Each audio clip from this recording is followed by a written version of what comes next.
Hey everyone, I want to welcome you to the Wealthy You podcast. I am your host, Terry Black, the Wealth Sharer, and I'm here to share wealth so you can build wealth. And by sharing wealth, I'm going to help you connect to your God-given purpose within your business life so you can grow and prosper.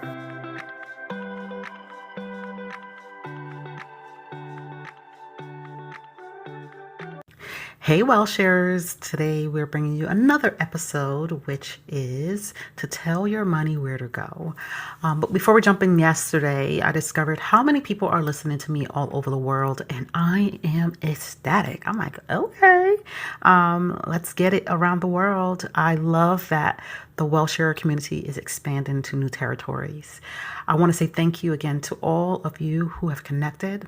I thank you for your time, your energy, and your listening ears. And I also thank you for taking action on what I've been teaching you, and pretty much what God is teaching me, I'm teaching you. So it's definitely a win-win. I will say that the most kind and freest thing you can do is subscribe, like, and share. If you have not subscribed, please do. Please like this so you can get to more viewers, and share it with someone that you love. It helps other people like yourself who are looking for ways to build wealth connect to this channel. So, tell your money where to go. Looking back at this statement, it was one of my first posts I created 5 years ago, back in 2020, when I started. This, and I would say when I started, it's really more like I started beforehand, more like friends and family. But then I went to social media and connecting to a community of people, strangers, those who were like-minded back in 2020. So this was it was shortly after a victory of us paying off over $100,000 worth of debt in 14 months. And yeah, that number is real. $100,000 of debt we paid off. And it was more than $100,000. It was more like, I feel like the number is like 114, but really and truly, it was enough debt to realize that the number is pretty large. So telling our money where to go was one of the most important factors in how we paid off our debt quickly. We didn't just make a budget, we owned the process of telling our money where to go.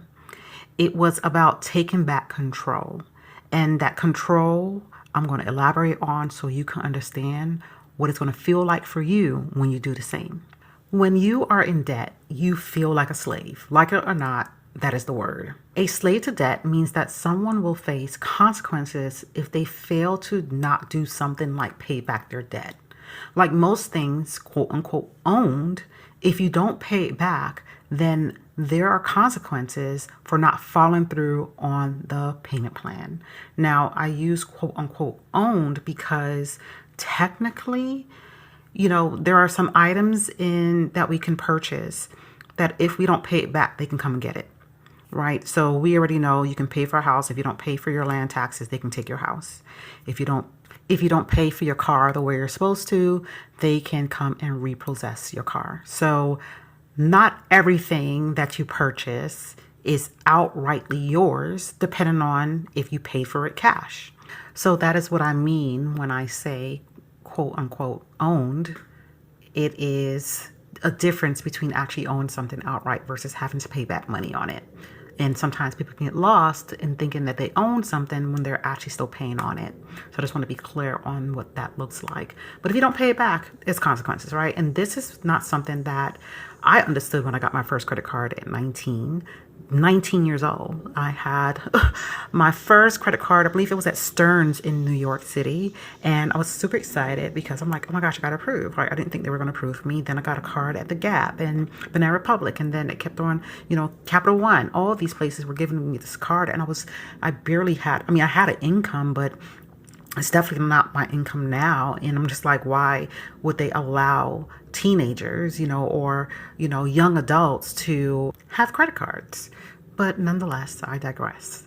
So I was able to shop with credit cards, and I got in trouble early as a teenager, going into my 20s. I did not understand paying money back, nor did I want to be quite honest.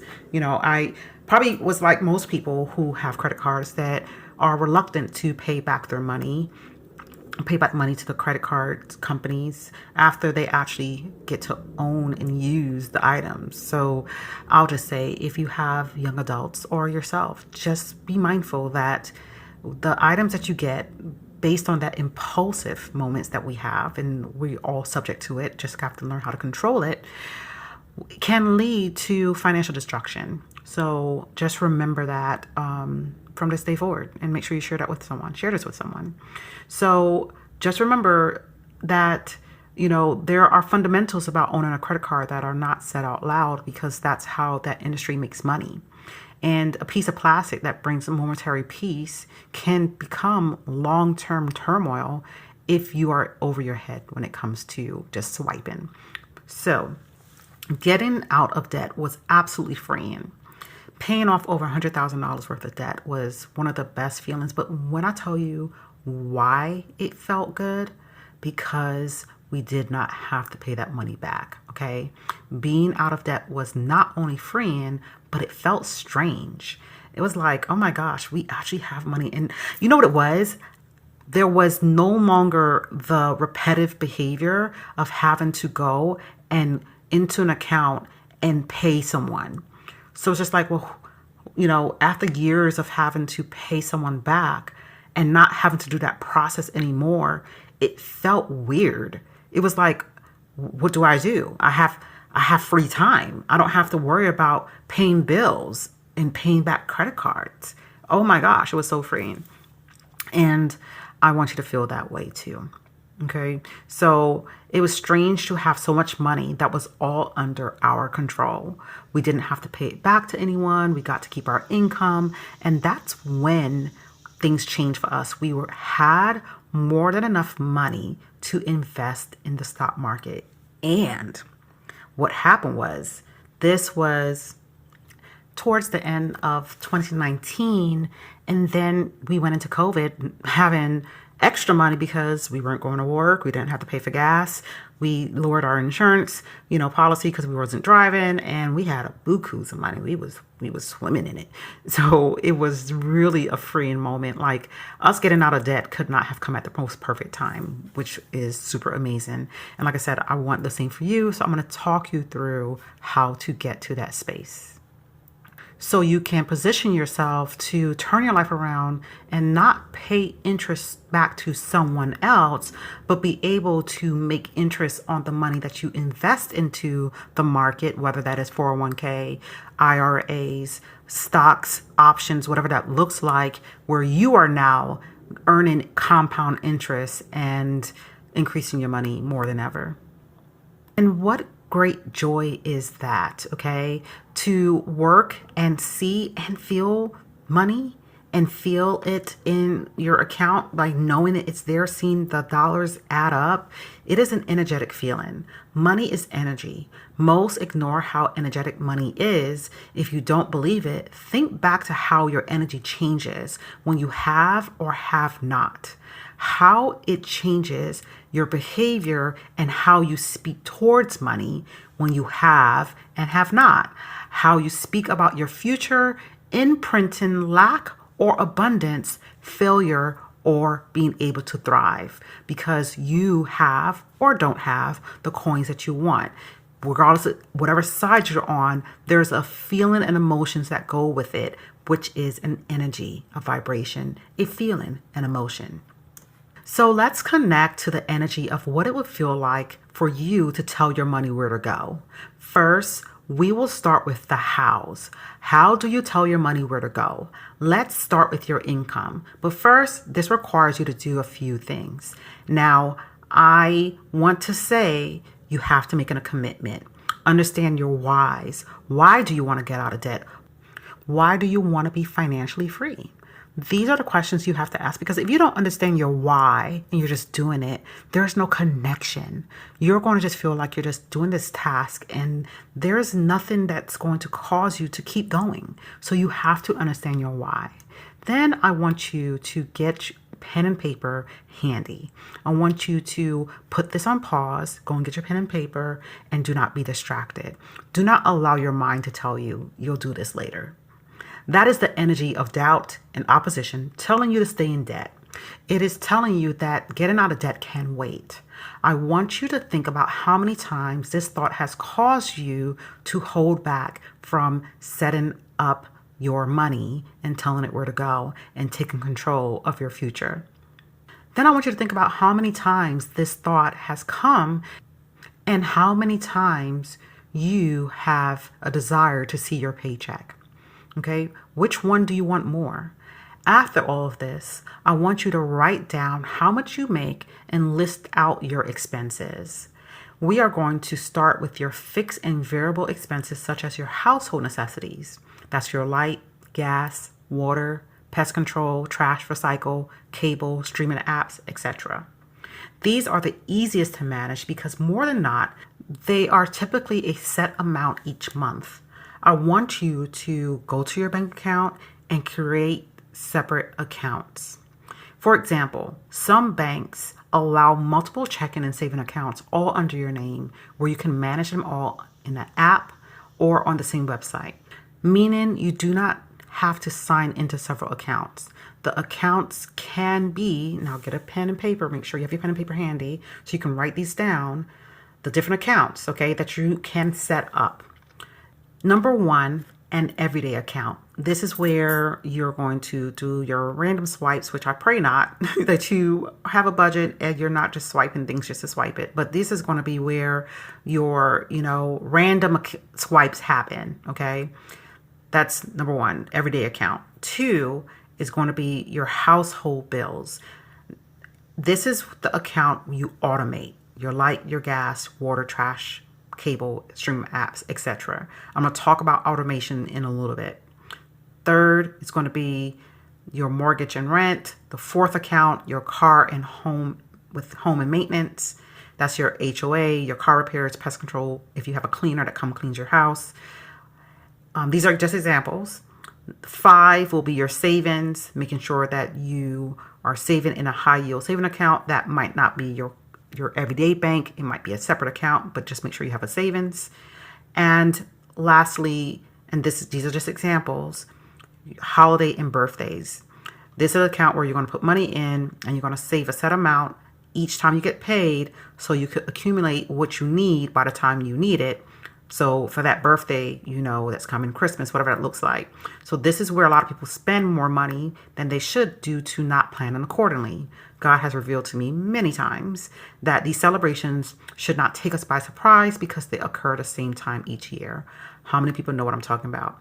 Christmas come and you're putting things on credit cards, or you are panicking about what you're going to buy, how you're going to buy it, right? And you're putting things on these cards, paying it back, and you're getting it on sale, but really and truly you're paying more for it because you didn't pay it off the next month. And that item that cost you $50 now costs you $150 because it's no longer on sale because you added interest on that cost. Okay, so these are examples of accounts you can create, and you can create them as you see fit, or you can call them what I recommended.